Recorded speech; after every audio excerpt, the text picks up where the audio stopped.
got to understand. Number one, God has given us the freedom of choice. Number two, we are not free to not.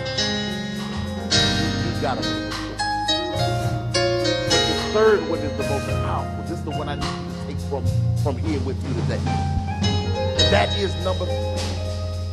That we don't choose our destiny, our choices. Huh? You think because God has given you the power of choice that you have the ability to choose your destiny. But the Bible says that God has given you a choice, and in whom you yield yourself service to obey, that you are his servants. That means when you make a choice, that you are the servant of the choice that you make. That means that in reality, in the choices that we make, Trawan, that it's not us that's in charge, but it is the choices that we choose. Your choices are in charge of your destiny. Yeah. In essence, what that means then is when you're making a choice, you're not just making a choice, you're choosing a chooser. Yeah. When you make a choice, it's your choice that will determine the way that you go. You're choosing a chooser. Yeah. Oh, y'all don't hear me. You thought that when you married that brother, you thought you were going to be in charge of your life. But what you don't realize is that once you chose to marry that brother or that sister, the way your day would be was no longer in your hands. How your mornings would be and how your evenings would be, they were no longer in your hands. They were in the hands of your choice. Yeah, if your choice decided to get up on the wrong side of the bed and act a fool, you were going to have a bad day. And if your choice decided that he was going to bring you flowers, you were going to have a good day. Not in your hands anymore. It's in the hands of your choice. Yeah. There are folk who choose to use illicit drugs.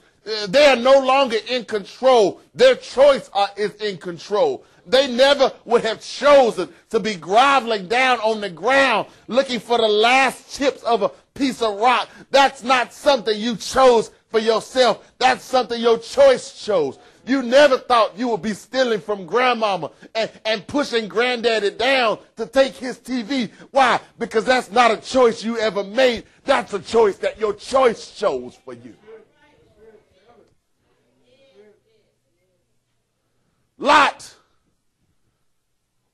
as a father, had to believe that one day that he would get to give his beautiful daughters away to husbands who would love them. But that choice was not Lot's to make. Why? Because he chose to live in a wicked place. And his choice chose it that one day some rascals came to the door and they were looking for some men. And Lot didn't want to give up his guest. And Lot said, why don't you take my daughters instead? They were some nasty, effeminate brothers who were about to beat down Lot's door. Never in his wildest dream did he believe that he would ever offer his daughters to that kind of person. But it's not a choice that Lot made. It's a choice that his choice made for him.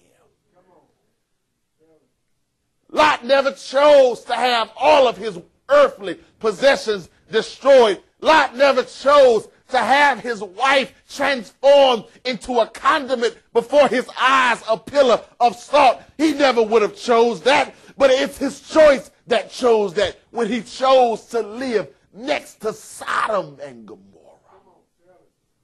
Because you and I don't choose our destiny. Our choice does.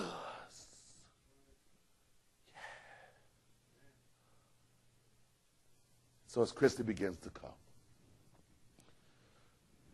that reality actually makes decision-making a little more easy. Because in every decision that you make, you're choosing a chooser.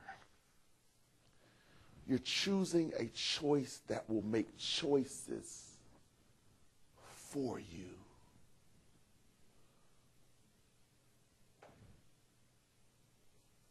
Thus, decision-making comes down to who do you trust your destiny with?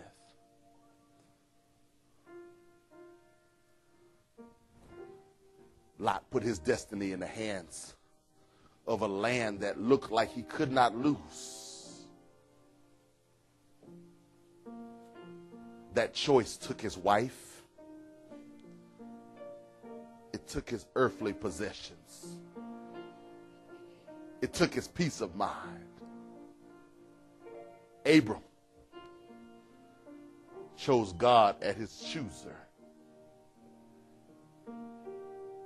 And even though Abram still had good days and bad days, even though Abram never fully saw all of the promises of God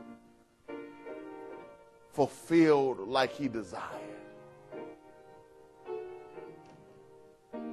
God was a faithful chooser to Abram. Many of us have choices to make every day. Like Lot, they seem like choices that you can't lose with. Whether to choose the house or the condo. Whether to choose living in the city or in the country. Whether to choose tall, dark, and handsome, or short, light-skinned, and affable. Can't lose. But when you make a choice, you're choosing a chooser. That lets me know that every choice that we make, big or small, monumental or incidental, we've got to look for Jesus. We've got to ask God to choose for us in every choice that you make. Between white and black, big and small, I want to suggest that we need to develop a mindset that always looks for a third option. Do we pick the red car or the green car? Well, Mr. Salesman, I choose Jesus. What? I choose Jesus. What are you talking about? God is my choice, and I'm looking for him to choose red or green. Why? Because I know when I make a choice, I'm choosing a chooser, and I don't want a red car determining how my day goes. I don't want the green car to determine whether I have money in my pocket or whether it stays in the repair shop. So I'll choose Jesus. He'll make the choice, and he'll determine how my day goes with this car. I choose Jesus.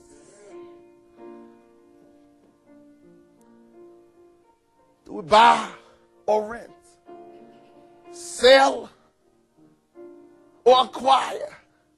I choose Jesus.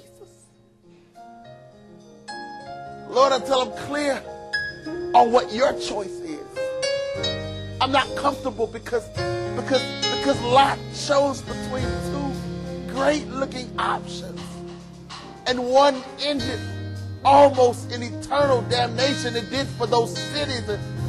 And Lord, if that's what can happen with a choice that you can't lose with, what about the choices that I make? I choose